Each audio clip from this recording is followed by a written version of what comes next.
Hi viewers, welcome to my channel Avani's world. Sri Vishvavasu నామ సంవత్సరం ఉత్తరాయణం శిశిర ఋతువు మాఘమాసం కృష్ణపక్షం పాడ్యమి. ఈరోజు ఆశ్లేష నక్షత్రం అండి, సోమవారం. ఆశ్లేష నక్షత్రం సర్ప నక్షత్రం. సో చాలామంది ఆశ్లేష నక్షత్రంలో ఆడవాళ్ళు పుడితే చాలా రకాలుగా మాట్లాడుతూ ఉంటారు, ఏదో రకంగా చూస్తూ ఉంటారు. అలా చూడకండి, ఎందుకంటే ఆశ్లేష నక్షత్రం పుడితే మగవాళ్ళకి మాత్రమే దోషం అధికంగా ఉంటుంది. ఈ మగవాళ్ళు పెళ్లి చేసుకొని అత్తగారింటికి వెళ్తే ఆ అత్తకి ప్రమాదం ఉంటుంది అన్నమాట. అదే ఆశ్లేష నక్షత్రంలో ఆడవాళ్ళు పుడితే ఎలాంటి దోషము ఉండదు. మీరు ఏదో తొందరపడి మాటలన్నా కూడా మీకు పాపం వస్తుంది. అలాగే ఆశ్లేష నక్షత్రంలో పుట్టిన వారికి ఆశ్లేష బలి పూజలు చేయిస్తారు. ఇది పెళ్ళికి ముందే చేయిస్తారండి. ఒక చిన్న సర్పమండలం గీసి చిన్న చిన్న అన్నం ముద్దలను బలిగా సమర్పిస్తారు. ఇది మనకి కర్ణాటక, మ్యాంగ్లూర్ ప్రాంతాల్లో, కేరళలో ఎక్కువగా చేస్తూ ఉంటారు. ఇక గవర్నమెంట్ తరపున ఆశ్లేష బలి పూజ చేసే టెంపుల్ కర్ణాటకలోని కుక్కి సుబ్రహ్మణ్య స్వామి దేవాలయం అండి. అక్కడ టికెట్ తీసుకుంటే మన గోత్రనామాలు, పేర్లు, నక్షత్రం పేరు పైన సామూహికంగా పూజ జరిపిస్తారు. ఇక ఈరోజు మంత్రబలం ఓం నాగేశ్వరాయ నమః, ఓం నాగేశ్వరాయ నమః, ఓం నాగేశ్వరాయ నమః. ఈ నామాన్ని జపించడం వలన సర్పదోషం, రాహుకేతు దోషాల వల్ల జీవితం ప్రశాంతత లేకుంటే వాటి నుంచి విముక్తి అనేది మనకి లభిస్తుంది. ఇక ఈరోజు మంచి మాట అండి. ప్రకృతి ఎంతో మంచిది.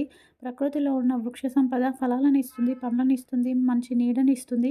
కానీ మనుషులు మాత్రం మానవత్వం కోల్పోయి స్వార్థంతో నిండిపోయి ఇతరుల జీవితాలను నాశనం చేస్తున్నారు.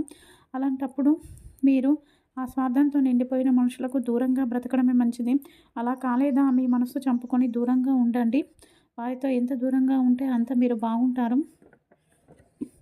ఇక ఈ రోజుల్లో చాలామంది పేరెంట్స్ని మోసం చేసే పిల్లలు ఉన్నారు. పిల్లల్ని మోసం చేస్తున్న పేరెంట్స్, భార్యను మోసం చేస్తున్న భర్త, ఇలా ప్రతి దగ్గర కూడా మనకు కనిపిస్తూ ఉన్నాయి. కొన్ని సందర్భాల్లో సర్వము భగవంతునికి వదిలేసి ప్రశాంతంగా ఉండడం మంచిది. ఎక్స్ప్లెనేషన్ ఇవ్వడం మానేయండి, ఎందుకంటే ఎక్స్ప్లెనేషన్ ఎప్పటికీ హర్ట్ చేస్తూ ఉంటుంది. సో వాళ్ళ నుండి దూరంగా బ్రతకడం మంచిది.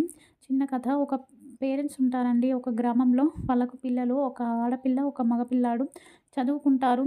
చదువుకొని జాబ్స్ వెతుకొని పేరెంట్స్కి దూరంగా ఉంటారు. ఇక అబ్బాయి ఏదైతే ఉన్నాడో ఆ అబ్బాయి పేరెంట్స్ మాట వినకుండా లవ్ మ్యారేజ్ చేసుకుంటాడు. తదుపరి అమ్మాయి కూడా అలాగే లవ్ మ్యారేజ్ చేసుకుంటా అంటే తల్లిదండ్రులు ఉండి అన్నయ్య చెప్పిన మాట వినలేదు, కనీసం నువ్వైనా వినమ్మా, మీరు మాకేం చేయాల్సిన అవసరం లేదు, మీరు మంచిగా బతికితే చాలు అని కోరుకుంటున్నామని చెప్పినా వినకుండా వెళ్ళిపోయి పెళ్లి చేసుకుంటుంది. కొన్ని రోజులకు ఆ వెళ్ళిన అబ్బాయి చాలా మంచివాడు కాదని తెలిసిపోయి తిరిగి తల్లిదండ్రులకు వచ్చి క్షమించండి అమ్మా అని చెప్పేసి అప్పటి నుంచి తల్లిదండ్రులతో ఉండి తల్లిదండ్రులు బాగా చూసుకుంటూ ఉంటుంది. గమనించండి, ఒకటి సముద్రంలో ఉండేవాడికి నడినెత్తి పైన ఎండ ఉంటే ఏది తూర్పు ఏది పడమర అనేది ఎవరికి తెలియదు. అదే సూర్యుడు అస్తమిస్తున్న కొద్దీ ఇది పడమర అని తెలుస్తుంది. జీవితంలో కూడా అంతే, ప్రతి క్షణము మనం అలర్ట్గా ఉండాలి. ఇక ఈరోజు సాంప్రదాయంలో మనం భారత గడ్డ మీద పుట్టిన వారందరము కూడా భారతీయులమే. భరతమాతే మనకు తల్లి, మన మాతృభాష, మాతృభూమి, భరతమూర్తి, ప్రతి ఒక్క అందరినీ మనం ఒకేలాగా చూస్తాము. సో ఎవరికైతే క్షమాగుణం ఉంటుందో వారు భగవంతునికి దగ్గరగా ఉంటారు. భగవంతునికి దగ్గరగా ఉన్న ఆ క్షమాగుణం ఉన్న వారికి ఆయుష్ కూడా అధికంగానే ఉంటుంది. ఎవరైతే క్షమాగుణం లేకుండా క్రోధాగ్నితో రగిలిపోతూ ఉంటారో వారికి త్వరగా మరణం సంభవిస్తుంది. ఇది వైజ్ఞానికంగా కూడా నిరూపించబడింది. మన శాస్త్రాల్లో, వేదాల్లో కూడా ఉంది. ఇక ఈరోజు తారాబలం ఆశ్లేష నక్షత్రం నిత్య నక్షత్రంగా తీసుకుంటే అశ్విని మఖ మూల నక్షత్రం వారికి పరమమిత్ర తార, భరణి పుబ్బ పూర్వాష నక్షత్రం వారికి మిత్రతార, కృతిక ఉత్తరాషాఢ నక్షత్రం వారికి నైదన తార, రోహిణి హస్త శ్రవణ నక్షత్రం వారికి సాధక తార, మృగశిర చిత్త ధనిష్ట నక్షత్రం వారికి ప్రత్యక్ తార, ఆరుద్ర స్వాతి శతభిష నక్షత్రం వారికి క్షేమతార, పునర్వసు విశాఖ పూర్వభద్ర నక్షత్రం వారికి విపత్తార, పుష్యమి అనురాధ ఉత్తరభద్ర నక్షత్రం వారికి సంపత్తార, ఆశ్లేష జ్యేష్ఠ రేవతి నక్షత్రం వారికి జన్మతార. ఇక ఈరోజు వాస్తు పరిష్కారంలో భాగంగా ఇంట్లో ఎవరికైతే మెట్లు యాంటీ క్లాక్ వైజ్లో ఉంటాయో వాటిని క్లాక్ వైజ్లోగా మార్చుకోవాలండి.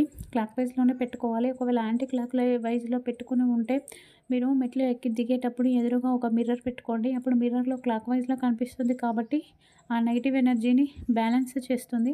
ఇలా ఎవరికైతే యాంటీ క్లాక్ వైజ్లో మెట్లు ఉంటాయో వారు భార్యాభర్తల మధ్య దూరం అనేది అధికంగా ఉంటుంది. ఆ ఇంట్లో రెస్పాన్సిబిలిటీ ఉంది, సంతోషం ఉంటుంది. కానీ భార్యాభర్తలు మాత్రం ఒక పెయిన్ గెస్ట్ లాగా అసలు హ్యాపీగా ఉండకుండా ఉంటూ ఉంటారు. ఇంకా ఎవరైతే అలాంటి ఇంట్లో ఎక్కువ టైం స్పెండ్ చేస్తారో వాళ్ళకి బద్ధకం అనేది అధికంగా ఉంటుంది. సో, ఈ చిన్న పరిష్కారాన్ని చేసుకొని మార్పు చేసుకోండి. ఇక రేపు ఉదయం పాటించవలసిన పూజ. రేపు శ్రీరాముని ముందు నెయ్యి దీపాన్ని వెలిగించి శ్రీరామ కవచాన్ని పారాయణ చేయడం వలన కుటుంబ సభ్యులతో గొడవలు ఉంటే తొలగిపోతాయి. అలాగే పిత్రార్జిత ఆస్తులు ఏవైనా రావాల్సి ఉంటే అవి వస్తాయి. ఈరోజు సాయంత్రం యోగక్షేమం అండి. ఉద్యోగ ప్రాప్తి కోసం, ఉద్యోగంలో ప్రగతి కోసం ఈరోజు సాయంత్రం దత్తాత్రేయ స్వామి ముందు నెయ్యితో దీపాన్ని వెలిగించి పసుపు రంగు పూలతో అర్చించండి. తదుపరి బృహస్పతి అష్టకాన్ని కానీ దత్తాత్రేయ నానబెట్టిన శనగల్ని ఉప్పు లేకుండా ప్రసాదంగా చేసి నైవేద్యాన్ని సమర్పించండి.